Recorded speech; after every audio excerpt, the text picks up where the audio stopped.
واقعہ چھوٹا سا سناؤں گا. اپنی آنکھوں دیکھا اس لیے شیئر کر رہا ہوں. میرے ساتھ قاری عمر فاروق میرے بڑے اچھے دوست ہیں.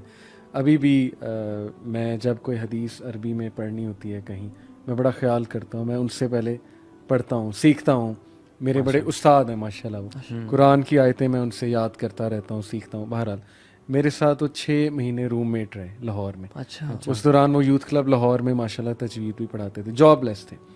تو لاہور آئے تھے جاب ڈھونڈنے کے لیے, 6 مہینے سے جاب نہیں لگ رہی تھی.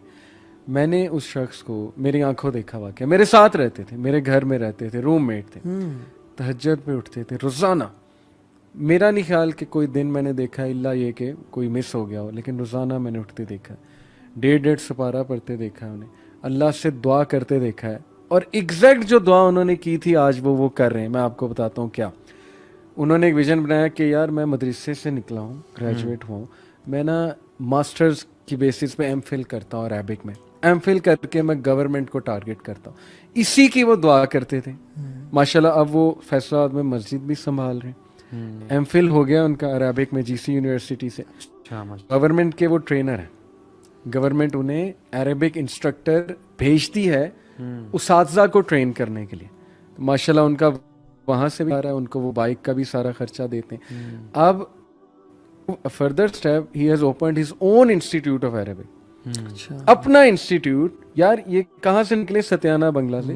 مطلب مسجد, چھوٹی سی مسجد میں لگے, امام لگے, ویژن بڑھتا گیا, تہجد پاور دیتی گئی, اللہ سے ملاقاتیں جو ہیں وہ, میں نے کئی لوگوں کو کہتے سنا کہ all it took was one تہجد. کئی لوگ ہیں کہتے ہیں کہ یار میرا مسئلہ اتنے سے اٹکا ہوا تھا, all it took was one تہجد. کیا بات ہے. یہ قاری صاحب کو میں نے تہجد پہ اٹھتے دیکھا ہے, اور آج اس سے بھی بڑھ کے یہ کر رہے ہیں جس کی یہ دعا کرتے تھے. اس لیے اللہ مایوس نہیں کرے گا کبھی آپ کو, آ کر تو دیکھیں نا. یہ میں نے ان سے سیکھا ہے قاری صاحب سے. شیخ علی یار میں یہ سمجھتا ہوں کہ اپنی لائف کو ہر بندے کو انالائز کرنا چاہیے, اور میں نہیں سمجھتا کہ آپ کو بہت زیادہ رائچس ہونا پڑے گا, بہت زیادہ پائس ہونا پڑے گا اس چیز کے لیے کہ آپ اللہ تعالیٰ پر توکل کریں, یو نو. لیکن once you just get this feeling نا, get this whole concept of توکل, تو آپ کو پتہ بھی نہیں چلے گا آپ کی زندگی کو اللہ تعالیٰ کیسے ڈرائیو کریں گے. ٹھیک ہے, مطلب I have a few examples around my self کہ میں دیکھتا ہوں کہ اللہ تعالیٰ لوگوں کی زندگیاں بیسیکلی چلا رہا ہوتا ہے, یو نو. مطلب ضروری نہیں ہوتا کہ آپ 10-20 سال کی اگلے پلاننگ کریں اور اس کے مطابق بالکل چلنے کی کوشش کریں. آلدو پلاننگ از ویری گڈ, ضرور کرنی چاہیے انسان کو, اسباب بھی اختیار کرنے چاہیے, لیکن زیادہ ریلائنس میں سمجھتا ہوں کہ اللہ تعالیٰ پر توکل کر کے کرنی چاہیے انشاءاللہ. اللہ تعالیٰ ہم سب کو متوکلین بنائے, اور اللہ تعالیٰ جو بھی ہم نے آج باتیں کی لوگوں کے دلوں میں اتار دیں.